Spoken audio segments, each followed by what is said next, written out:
Hoy el trabajo no es peor o mejor que un tipo maneje un Uber. El problema es que lo haga en condiciones de precariedad y que no tenga ningún tipo de respaldo si tiene un accidente. Se van a remontar a la estratosfera. Lo que debe hacer estatal es mejor que lo haga el sector privado. Seres del tiempo vuelvo enseguida y cuando digo en su vida me refiero un rato. Tener cintura, la de Orteguita, la dignidad de un cacho te la quita. Montaña rusa, otra vuelta. Te das cuenta, volvimos a vivir en los 90. Estamos con Mercedes de Alessandro, es doctora en Economía, fue directora nacional de Economía, Igualdad y Género en el Ministerio de Economía de la República Argentina. Escribió el libro Economía Feminista, que va por su 6ª edición, y además es directora de la carrera de Economía de la UMET. Así que le damos la bienvenida. ¿Cómo estás, Mecha? Muy bien. En principio siempre este ciclo arranca con una pregunta disparadora y la idea es que nos puedas contestar quién o quiénes o qué ha vuelto. Ahí, cuando pensaba sobre el ha vuelto, ¿no? Creo que hay una parte que ha vuelto y otra parte que es novedosa. Ha vuelto de alguna manera una idea individualista, que concibe al Estado como un enemigo, ha vuelto unas ideas económicas que siempre las acercamos a lo que llamamos el neoliberalismo. Ha vuelto también de alguna manera una crisis muy grande que creo que nuestra generación la tiene muy presente en el 2001, ¿no? Esa sensación de que todo se está hundiendo muy vertiginosamente y que vamos a un cambio, ¿no? A una transformación. Eso creo que volvió, pero también tiene condimentos nuevos. Javier Milei es un outsider en términos políticos, gana unas elecciones en las que le gana a los partidos políticos tradicionales, no le gana solamente al peronismo, también le gana Juntos por el Cambio, aunque después Juntos por el Cambio entra por la ventana el gobierno de Milei, algunas partes de Juntos por el Cambio, y además también él viene con un discurso que es novedoso en términos de comunicación política, enojado, gritándole a todo el mundo, con mucha violencia, con mucha crueldad, muy inhumano, que yo no tengo recuerdos, por lo menos en mi historia de vivir la política y la economía, y tampoco de la lectura, ¿no? A menos que hablemos de la dictadura militar. En los gobiernos democráticos no tengo un recuerdo de un presidente o de un candidato y luego un presidente con un discurso tan violento con la sociedad y el país que quiere gobernar. Y eso me parecen características que son novedosas y que vale la pena pensar un poquito también, porque hacen a cómo pensamos los espacios políticos que queremos habitar y que la política que queremos construir y los proyectos hacia adelante, ¿no? Ahí retomo algunas cuestiones que vos planteabas, ¿no? Vos decías, bueno, hay algunas continuidades en términos de lo que implica un ajuste ortodoxo tradicional o políticas neoliberales. La Argentina, yo creo por lo menos que hay 3 grandes ciclos de ajuste neoliberal y de políticas aperturistas: la dictadura militar, el menemismo. ¿Qué continuidades crees que tiene, si se quiere, con la experiencia más cercana del neoliberalismo en la Argentina y más consolidado, que fueron los 10 años de Menem, este proyecto de Javier Milei? ¿Y qué cosas, en términos de perspectiva política y económica, crees que hay relativas innovaciones o que está siendo como todavía más violento? Yo creo que es un ajuste de shock muy violento y que eso, bueno, impacta en la calidad de vida de las personas. Por ahí me interesa como tratar de hacer ese paralelismo y que podamos compartir eso. Mira, yo creo que no es algo que diga yo, que se me haya ocurrido a mí, ¿no? Javier Milei mismo dice: el ajuste que estamos haciendo es histórico y no tiene precedentes, no solo en Argentina, él dice a nivel internacional tampoco. El Fondo Monetario Internacional le dice: che, cuidado, fíjate un poco que no se te vaya la mano. Estos días salió un comunicado del Tesoro de Estados Unidos después de una visita que le hizo Caputo con Pose al secretario del Tesoro, en que decía: creemos que tenemos que acompañar, esto va por una buena senda, pero hay que tener cuidado con los sectores más vulnerables de la población, ¿no? Entonces creo que si bien en el 2001, que es esta imagen de la crisis que tenemos, la salida de la convertibilidad, tuvimos un escenario de buscar el déficit cero, que implicó el recorte del 13% de los salarios de los trabajadores del Estado y de los jubilados, recortes a la universidad, etcétera. Yo también me acordaba, ¿no?, el recorte a la universidad, que fue una propuesta de López Murphy, hizo que salga toda la comunidad universitaria a las calles, y López Murphy duró 15 días, no solo por eso, por otras cosas. El recorte de salarios de los trabajadores del Estado, de los jubilados, del 13%, hoy te lo firmaría con los ojos cerrados, porque los recortes que estamos teniendo sin ningún anuncio estrambótico son mucho mayores que ese 13%. La motosierra en el Estado, de alguna manera, el achicamiento que hizo Milei, que pasó de 22 ministerios a 8, es también parte de esta concepción de que el Estado no se tiene que inmiscuir en los asuntos, no sé, pero hay una cosa medio rara, porque yo creo que en otro momento el neoliberalismo no era tan hostil con la obra pública, la educación, la salud, el trabajo como se está haciendo hoy, ¿no? Entonces, digo, hay un montón de ideas como que se pueden extrapolar y que son en un paralelismo. Yo decía también, no sé, en su momento tuvimos el plan Bonex, una confiscación de los ahorros de la clase media gigantesca.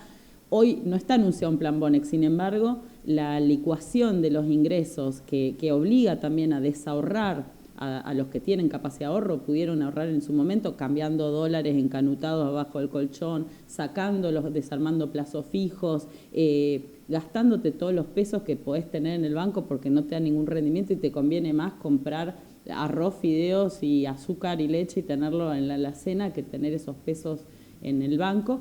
Es también una confiscación de la capacidad de ahorro. Entonces, digo, hay muchos elementos que estaban en el programa económico del fin del 2001 que sin los mismos nombres rimbombantes hoy se llevan en la práctica y pasan de largo, ¿no? Ahí es donde me quiero quedar.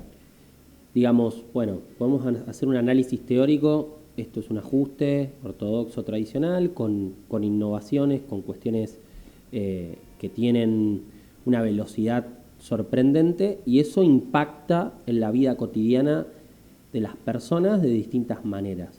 Bueno, particularmente, ¿cuáles crees vos que son las cuestiones centrales en las que hay que poner el foco respecto a las consecuencias sociales de este ajuste en este tiempo en el que estamos? Una cosa que dijiste me parece importante resaltar es la velocidad del ajuste, ¿sí?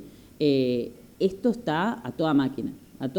Caputo entró al Ministerio de Economía y a los 10 días estaba haciendo una hiperdevaluación que significó un aumento de precios gigantesco y que no se sostiene a los niveles tan grandes por la recesión que provocó no solamente la hiperdevaluación, sino todas las demás medidas que se tomaron en conjunto, ¿no? La caída de la obra pública, el cierre de un montón de partidas presupuestarias, etcétera. Entonces, uno es la velocidad. A esa velocidad de un ajuste tremendo y una inflación que se dispara, tenemos un congelamiento de los ingresos en todos los sectores, en los sectores bajos y medios. Y eso es una transferencia de riqueza gigantesca de los sectores más vulnerables, de menores ingresos, hacia los más ricos, que siguen ganando, porque cuando vemos estas cuestiones como las prepagas aumentan y no aumentan los salarios de los médicos, enfermeros, del personal de salud, cuando vemos la educación aumenta y no aumenta el salario de los docentes, etcétera, digo, hay sectores, los alimentos ni hablar, ¿no? Los alimentos aumentan, las ollas populares están cada vez más vacías, los productores, distribuidores y exportadores de alimentos concentran todo ese dinero. Entonces lo que digo es, hay una transferencia de ingresos muy grande. De hecho, hace poco salió el indicador de cómo se divide la torta, ¿no? Y muestra un piso histórico, por lo menos creo que es 2009, no era tan baja la participación 2006, de la participación de los trabajadores en el reparto de la riqueza social, ¿En ¿no? cuánto quedó hoy? Creo que está 44 algo, no me acuerdo, salió ayer el dato, pero... 44,56. 44 algo, sí. Es bajísimo. Sí, es bajísimo. Entonces digo, tenemos un impacto redistributivo muy grande, en donde sectores muy concentrados se están quedando con una porción muy grande de la riqueza y los trabajadores y la economía popular, desocupados, trabajadoras de cuidados, etcétera, obviamente quedan muy atrás. Me interesa que nos quedemos ahí, en la idea de transferencia de ingresos. ¿No es un buen ejemplo del proceso de transferencia de ingresos a los sectores económicamente más poderosos de la Argentina lo que sucedió en estos días, que se estuvo discutiendo respecto a la posibilidad de que Mercado Libre intervenga en la posibilidad de que las personas puedan, a través de Mercado Libre, percibir asignaciones sociales?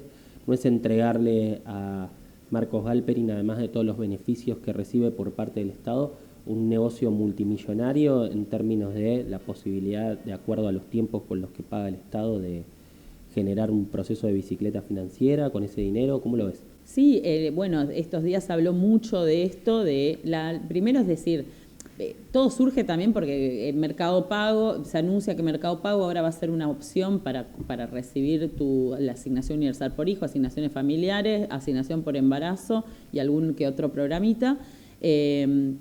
Y además Marcos Galperin sale canchereando en Twitter y dice: con el placer que me provoca terminar con el curro de los gerentes de la pobreza y no sé qué, ¿no? Y ahí me parece que hay muchas cosas. En principio, me parece que él se agarra de una estigmatización que hizo crecer también el movimiento libertario, los Milei, y también la derecha conservadora más estructural del PRO en la Argentina, de estigmatizar la planera. La mujer que recibe la UH es una planera. Y digo la mujer porque el 93% de quienes reciben cobran la UH, que es para los chicos, no para la mujer esta, son mujeres, ¿no? Entonces hay una estigmatización de una política que hay una idea, hay una aceptación y hay papers y hay un montón de cosas a nivel nacional e internacional, y que la asignación universal por hijo es una de las políticas más importantes que tiene la Argentina. Entonces yo digo, primero tenemos que seguir defendiendo la UH porque le ha transformado la vida a millones de personas que pueden ir a la escuela, comprarse útiles escolares, comer y tener, no sé, una zapatilla para jugar al fútbol, hacer deporte, que no existía antes de la UH. Y eso le cambió la vida a los chicos y mejoró los indicadores de pobreza en los chicos que en este país hoy están casi 7 de cada 10 en un hogar pobre. Entonces, primero eso, nos quiere estigmatizar además una asignación que se hace por algoritmo, te diría. Es decir, no hay ninguna intermediación en por qué te toca la UH te toca si sos desocupado, sos trabajador informal, sos empleada del servicio doméstico y tenés un hijo. Eso ya te dice, vos podés ser beneficiario de la UH, vas, haces los papeles y te toca. No es que alguien viene a buscarte a tu casa y te pregunta algo y si vos participás en una cosa te lo dan o no te lo dan, que es como las fantasías que ellos quieren poner, ¿no? Por más que a mí eso tampoco me parezca malo, este no es el caso. Y además se paga de manera directa en la cuenta bancaria de la persona beneficiaria. Entonces todo eso ya es una parte que a mí me da bronca, ¿no? Del Marcos Galperin, porque embarra la cancha y otra vez salta con un montón de prejuicios y estigmas a personas que están simplemente recibiendo algo que es un derecho, y además lo hace en el contexto, él dice, gratis, me da tanto placer que esto lo hacemos gratis. Y ahí viene cuando uno dice, bueno, primero hay una cosa que es el costo de adquisición de clientes, que eso yo lo hablaba con algunos amigos que trabajan en finanzas, para la fintech es de entre $100 y $500, que es el marketing que haces para que alguien se baje, todos los estudios que haces de usabilidad, cómo haces para que sea fácil la interfaz. Digo, invertís muchísimo para que alguien se baje tu aplicación, la pueda usar de manera fácil, se quede en esa aplicación y la siga usando. Bueno, eso tiene un costo y está calculado entre $100 y $500. Quiere decir que por cada usuario nuevo que se baje la aplicación para cobrar la UH, le estamos regalando entre $100 y $500 a Marcos Galperin. Bueno, la UH hoy tiene 2,5 millones, 2,5 millones de beneficiarias. Supongamos que hay muchos que ya tienen la aplicación. A mí me consta que no todas, porque he trabajado con eso cuando hicimos el ingreso familiar de emergencia y tuve que estudiar todo ese universo y de qué manera cobraban y cómo usaban para pagar el IFE, básicamente. Y me consta que todavía tienen mucho mercado ahí para tomar, ¿no? Entonces, lo que le estás dando es la posibilidad de tener 1 millón, quizás, de clientes nuevos. Entonces, 1 millón con $100 para hacer los cálculos fáciles, son $100 millones, le estás regalando para que se baje esto, sin contar, como decías, que se le deposita la plata, tiene 15 días esa plata ahí, la puede invertir en otra cosa, darte rendimientos. todos dicen, bueno, Mercado Pago le da rendimiento a la gente que tiene la plata ahí. Sí, pero a él también le da rendimiento y por cada día que pasa esa plata él gana 100 y a vos te da 50, ¿no? Es decir, es toda una gran cosa.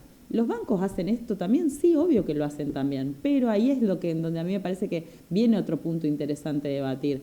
Tenemos banca pública, que también está estigmatizada, que hoy quieren privatizar el Banco Nación, y tenemos el ejemplo del BAPRO, el Banco de la Provincia de Buenos Aires, con la cuenta DNI, esos rendimientos extra que obtiene, así como los obtendrá Marcos Galperín, los reinvierte en promociones que hace si vos vas y compras tal día en la verdulería, en la carnicería, útiles escolares, etcétera. Es decir, si nosotros pensáramos en una buena actividad de la banca pública orientada a solucionar los problemas que tiene la gente, con esos rendimientos que obtiene por manejar esas cuentas de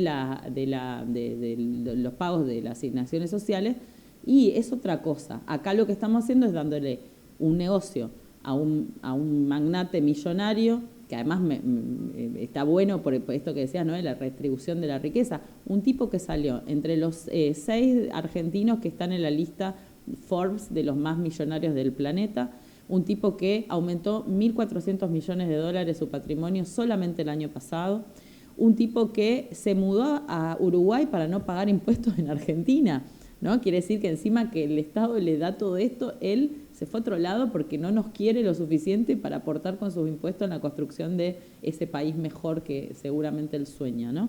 Y además de eso, otra discusión que para mí es interesante también es, él ya viene ganando a costa del Estado, él ya es un planero del Estado.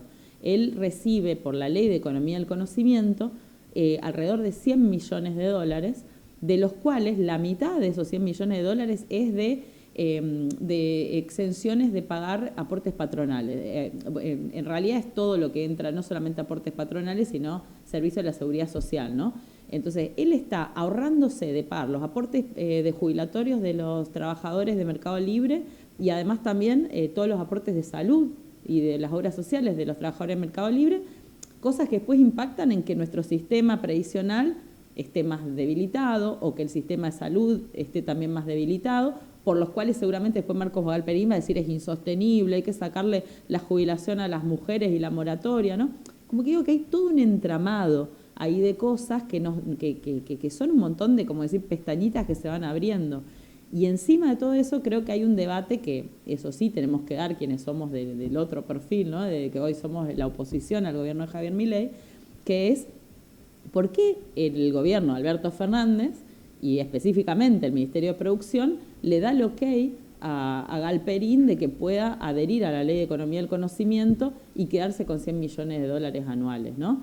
Porque digamos, la Ley de Economía del Conocimiento es para fomentar ese sector, que es el segundo complejo exportador, que sin dudas tiene un montón genera trabajos de buena calidad, promueve la investigación y la tecnología de nuestro país, nos hace vernos mejor en el mundo, insertarnos, genera un montón de beneficios, pero Mercado Libre no es una empresa que necesita promoción para que le vaya bien, o Globant, o algunas fintech como Ualá. Digo, no son empresas necesitadas del apoyo del Estado para funcionar. Y cuando estamos hablando de una crisis de magnitudes bíblicas, como le gusta decir a Milei, en donde 100 millones de dólares hoy podrían resolver el problema del financiamiento universitario completo, 100 millones de dólares son equivalentes al presupuesto que tuvo el Ministerio de las Mujeres en su último año, o al Ministerio de Cambio Climático el último año, o al Ministerio de Cultura, o al Ministerio de Turismo. Es decir, 100 millones de dólares son un montón de plata en un contexto de crisis. ¿Por qué se lo estamos dando a un rico con una empresa que la levanta en pala y que solamente creció desde la pandemia hasta ahora y que creció además en el momento en que más retrocedían los sectores pobres en la Argentina, en la pandemia, cuando estábamos encerrados y cuando todo el mundo está perdiendo empleo, clases, con salud mental, etcétera, Mercado Libre, Globant, todas estas crecían y se desarrollaron, o sea, ganaron a costa del dolor de los demás por una cuestión totalmente un shock externo, y nosotros le financiamos además parte de esas ganancias. Y eso es otro de los temas que yo creo que, digo, que obviamente Milei lo continúa y los profundiza, porque tiene acciones que le dan más plata todavía a estos sectores, pero que todavía hay un fetichismo en la tecnología de algunos de la oposición actual, que sigue pensando, no, bueno, estos cools y el fetichismo de la tecnología, que bueno, que hay que bancar y que están y que nos sirven y no sé qué. Entonces creo que el caso de Mercado Libre es un buen ejemplo para ver toda una serie de cosas que están funcionando mal y que están transfiriendo riqueza de los pibitos que reciben la UH, que son los más pobres de nuestro país hoy, a los ricachones como que son 1 de 6 de toda la Argentina. Me interesa eso, o sea, en términos de cómo se ha construido una nueva narrativa y en términos de cómo también deberíamos nosotros tomar algunas de las cuestiones que clarifican este debate. Por un lado, hay que decir las cosas por su nombre. Marcos Galperín se ha convertido o ha acentuado el perfil de gerente de la pobreza en este marco, porque en definitiva lo que hace es exactamente financiar y generar una parte importante de su crecimiento y de su éxito personal y su crecimiento empresarial con dinero público que podría favorecer obviamente a los sectores populares, a aquellos que más necesitan. Por lo tanto, hay una cuestión ahí muy interesante para discutir en torno a este perfil, pero también al mismo tiempo, y vos planteabas la cuestión de la estigmatización, ha habido un gran trabajo mediático sobre 2 sectores, yo creo, además de sobre la política tradicional, que creo que Milei hizo un buen diagnóstico respecto de la idea de denominarla como casta y demás, y que hemos tenido últimamente muchos debates que dan cierta certeza respecto de la importancia que tuvo ese concepto y de la buena utilización que hicieron los libertarios de eso, que tiene que ver con haber trabajado esos medios de comunicación respecto a las organizaciones sociales y las organizaciones de mujeres. Creo que han sido 2 sectores de la sociedad en particular a las que han atacado masivamente en los últimos tiempos y con argumentos, en muchos casos, muy peyorativos, muy violentos. ¿Por qué crees que esos 2 espacios de la sociedad, esos 2 grupos representativos de intereses sociales, han sido uno de los principales blancos del aparato comunicacional, de la guerrilla comunicacional libertaria? Uno tiene contenidos de nuestro país y otro creo que es un programa más de los libertarios en el mundo, ¿no? El de nuestro país es la estigmatización a la economía popular, digamos, en un sentido muy amplio, ¿no? A las organizaciones sociales. Y eso viene hace rato también en la Argentina, y yo creo que se profundiza en la pandemia cuando el Estado empieza a hacer una capa de contención más amplia de la que había antes. Antes de la pandemia, lo que recibía la gente de contención social era la asignación universal por hijo, la tarjeta alimentar se introduce a principio del 2019, al principio del gobierno en el 2019, en la Ley de Emergencia y Solidaridad Social, se empieza de hecho en el 2020. El potenciar trabajo al iniciar la pandemia tenía, no sé si llegaba a los 500.000 trabajadores. Tenía 500.000 trabajadores. 500.000 trabajadores y terminamos la pandemia con 1,5 millones. O sea, entonces lo que quiero decir es que se empieza a ampliar a dónde llega el Estado. Y con el IFE se llega a 9 millones, aunque son 3 rondas, igual eso se recibe. Y cuando se retira el IFE queda todavía derramando en algunos sectores, en el AMBA, por ejemplo, en las mujeres que tenían la UH, etcétera. Entonces, yo creo que eso lo que hace es también profundizar esa guerra de pobres contra pobres, ¿no? El trabajador que tiene un trabajo formal pero muy mal pago, la maestra la maestra de plástica que va a la escuela todos los días y no sé qué, versus alguno que hace una changa y que tiene además el potenciar trabajo, pero como tiene hijos recibe la UH y la alimentaria, entonces entre la UH, el alimentaria, el potenciar trabajo, un progresar, pareciera que recibe un montón de dinero, y el de la esquina, que solamente es maestra y tiene su sueldo y no recibe todo eso otro, más los bonos que se dan en los momentos que hay crisis, entonces eso te genera simetrías muy grandes que yo las sentí o las noté trabajando cuando me tocó en el Ministerio de Economía, porque veías los indicadores y veías como en una misma cuadra podría haber 2 familias iguales, con los mismos niveles de ingreso de piso, pero cuando había una crisis el Estado salía a acompañar al sector que tenía la UH o tenía la jubilación mínima, etcétera, y este otro quedaba rezagado. Y entonces este otro se enojaba porque yo trabajo todo el día y hago no sé qué, y que no hace nada, y no tiene que ver con que haga o no, porque quizás en la otra casa también se hacían un montón de cosas, pero empieza a crecer la fantasía de a mí no me alcanza y no llego y le están regalando plata a este otro que yo creo que trabaja menos que...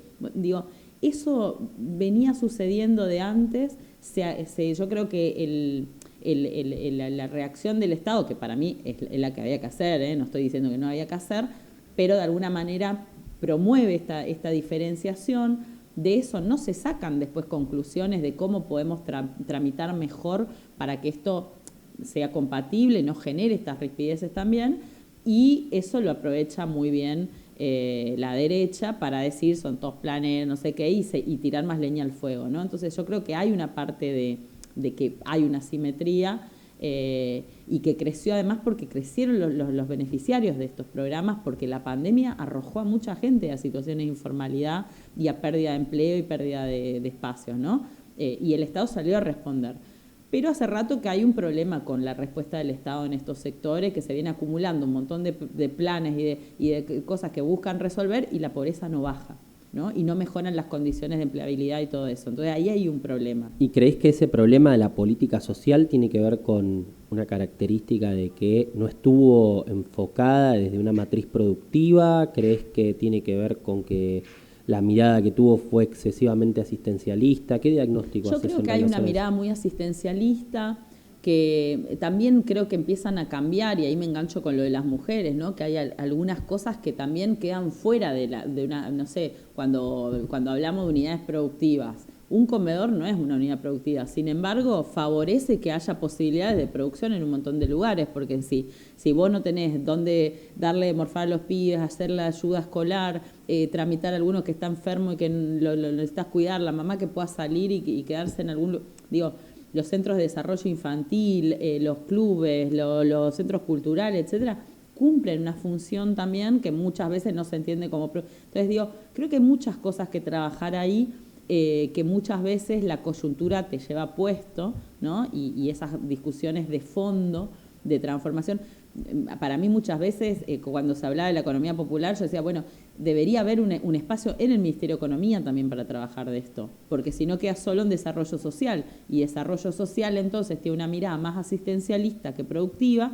Empezó a aparecer en el INAES en un momento un trabajo un poco más comprometido con las cooperativas, pero hay muchas otras formas también de hoy de inserción laboral que no están tampoco pensadas en la lógica colectivo, como la economía de plataformas, y creo que todavía no estamos, no hemos llegado a estar en un nivel de discusión en el que podamos mirar todo esto de la manera compleja en que se presenta. Para mí, hay veces que en el peronismo se usa mucho esto de gobernar es generar trabajo, ¿no? Y yo creo que es una frase un poco cliché también, porque hoy el trabajo no es peor o mejor que un tipo maneje un Uber o que haga reparto de la bicicleta. El problema es que lo haga en condiciones de precariedad y que no tenga ningún tipo de respaldo si tiene un accidente o le pasa algo, o no sé, como el tío de Milei que le hicieron las notas, es un señor grande y el día que se enferma o llueve no puede pagar la casa porque lo desalojan, no sé qué. Lo que quiero decir es que hay una complejidad en el mercado de trabajo que todavía no se abordó. Las leyes laborales, muchas son de los 70. Yo cuando veía el DNU que presentó Milei, miraba la parte de género, miraba la licencia de maternidad, y la licencia de maternidad que está vigente está firmada por Videla y Liendo. Entonces, yo obviamente caí, estoy a favor de Milei, de que hay que modificar eso. ¿Se entiende lo que quiero decir? Entonces creo que hemos perdido bastante tiempo en una caracterización más profunda de los problemas del mercado laboral. Y lo segundo, lo de las mujeres, eso creo que atiende a una agenda también más amplia de los movimientos libertarios. Si vos mirás Donald Trump en Estados Unidos, Bolsonaro en Brasil, Giorgia Meloni en Italia, Vox en España, ¿qué es el hilo conductor de todos estos derechas locas nuevas? El odio que tienen a las mujeres y los feminismos y a los portavoces del cambio climático, ¿no? A los jóvenes por el clima o organizaciones de ese estilo, Greenpeace, no sé qué. Los odian a las mujeres. Y para mí Milei lo dice muy claro en su discurso en el Foro de Davos. En el Foro de Davos él dice, antes estos zurditos socialistas, no sé qué, hablan de lucha de clases. Hoy, como ven que eso no les rinde, entonces hablan de feminismo y de cambio climático. Y ahí él ve algo que yo no lo había pensado de esa manera, pero tiene un punto, porque tiene un punto de que no nos rinde tanto la lucha de clases, parece que es retro, parece que estás en el 1800, aunque Milei levanta ideas del 1800 en la escuela austríaca, y entonces empezamos a hablar de feminismo, no sé qué, fue una manera de traer de nuevo un debate sobre la redistribución, un debate sobre los espacios de poder, un debate sobre cuáles son las perspectivas del desarrollo, etcétera. Entonces, creo que el odio de esta derecha conservadora, el movimiento libertario, a las mujeres y a los luchadores ambientalistas por el cambio climático, es algo que atraviesa también como si fuera un hilo conductor entre las derechas que están surgiendo en este momento. Y creo que esas derechas también se pelean con los ambientalistas y los movimientos feministas porque han sido en los últimos años los movimientos más activos en romper el status quo, ¿no? En la Argentina la economía popular, las organizaciones sociales también han sido un actor muy protagónico y por eso también están en el foco de la atención.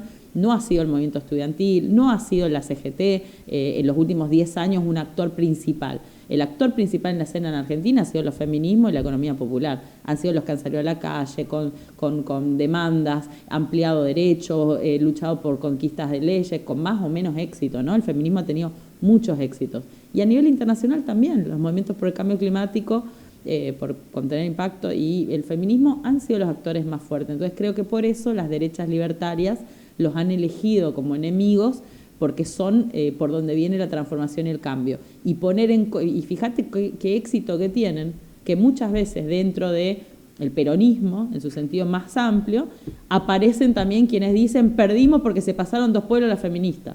Perdimos porque estos ambientalistas no quieren que vayamos a explorar el petróleo o que vayamos a mirar los salmones en no sé dónde, ¿no? Y pareciera que perdimos porque éramos muy progres y no sé cuánto. Y cuando el feminismo viene mostrando que el feminismo popular es el más movido también, son las compañías de los comedores las que están hoy al frente de las marchas de Ni Una Menos incluso frente a la violencia machista. Los problemas del feminismo, obviamente hay mucho de clase media, pero las mujeres más afectadas por las crisis hoy son las mujeres más pobres. Son las mujeres que no pueden salir a buscar trabajo o trabajar porque están cuidando, porque tienen un montón de tareas de cuidado, porque tienen que cuidar a una persona con discapacidad y entonces ahí creo que ellos fueron muy exitosos en esa estrategia porque nos han dado vuelta y entonces tenemos dentro del sector de la oposición hoy también algunos que dicen, el feminismo, ojo, hay que cuidarse porque por culpa de ellas ahora no sé cuánto. Entonces yo creo que han sido muy exitosos y que tiene que ver con la fuerza que han mostrado estos movimientos para conquistar derechos, organizarse, luchar, posicionarse, mostrarse en la esfera pública, dar debates muy fuertes. Entonces creo que hay que recuperar eso, obviamente tomar los aprendizajes, ver las cosas que no funcionaron, pero ninguna proyecto político o económico puede excluir a esto. Al contrario, creo que se va a mostrar que necesita tener más protagonismo todavía.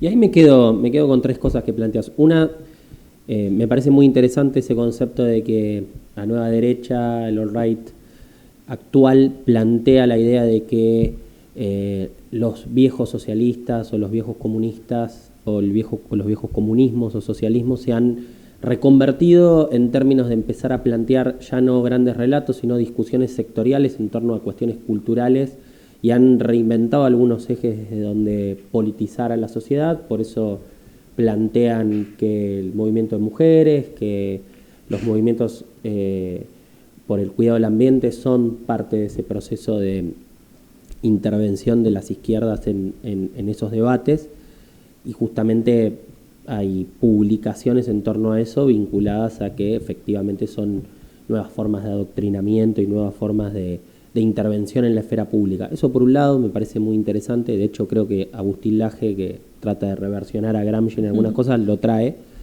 Y por otro lado me parece interesante esta mirada de pensar que efectivamente hay sectores de nuestro espacio político que hacen una lectura sobre lo que significó nuestra derrota vinculada a que algunos sectores, yo creo que ha colaborado mucho una parte del movimiento nacional en la estigmatización de las organizaciones sociales.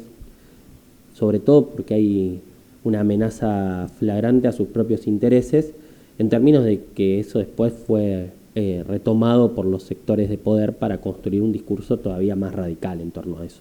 Me parecen interesantes esas dos reflexiones y en el marco de esa cuestión me gustaría, como para ir cerrando, pedirte una reflexión que es la que en general hacemos de cierre, que espero que sea en una clave más esperanzadora de los tiempos que nos están tocando, que es preguntarte qué o quiénes deberían volver. Yo creo que debería volver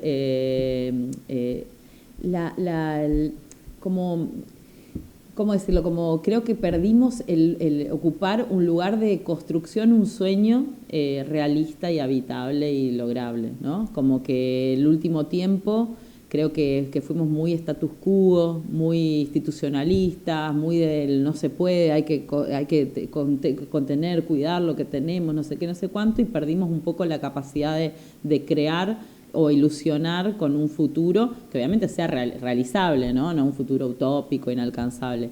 Y creo que hay que volver a eso, a generar de soltar un poco la mirada nostálgica, ¿no? De mirar cuando estábamos mejor allá atrás y hace tiempo, para decir, bueno, tuvimos un momento en el que estuvimos mejor, ¿qué podemos actualizar de ese momento, ¿no? Hay preguntas que podemos volver a hacernos de ese momento, pero las respuestas tienen que ser otras, y esas respuestas son las que tenemos que volver a construir, tenemos que volver a sentarnos a pensar cuáles son las respuestas para construir ese futuro que tenemos enfrente. Y ojalá que lo hagamos rápido, porque no creo que tengamos tanto tiempo. Hoy esta velocidad que estamos viendo en los sucesos nos tiene que obligar también a meterle fichas a pensar eso. Pero creo que no tenemos posibilidad de ganar, de volver y de estar, si no construimos en nuestro imaginario a dónde querríamos ir y a dónde querríamos llevar a los demás con nosotros. Milei lo hizo. Milei dijo: quiero un mundo sin inflación, quiero un mundo en el que el Estado no me obstaculice en todo, quiero un mundo sin impuestos, quiero un mundo sin casta. No creo que esté haciendo eso, y no creo que lo pueda hacer siquiera, pero prometió cosas que la gente quería, entre comillas, ¿no? Entonces, ¿qué es lo que nosotros entendemos que quieren quienes nos han acompañado siempre?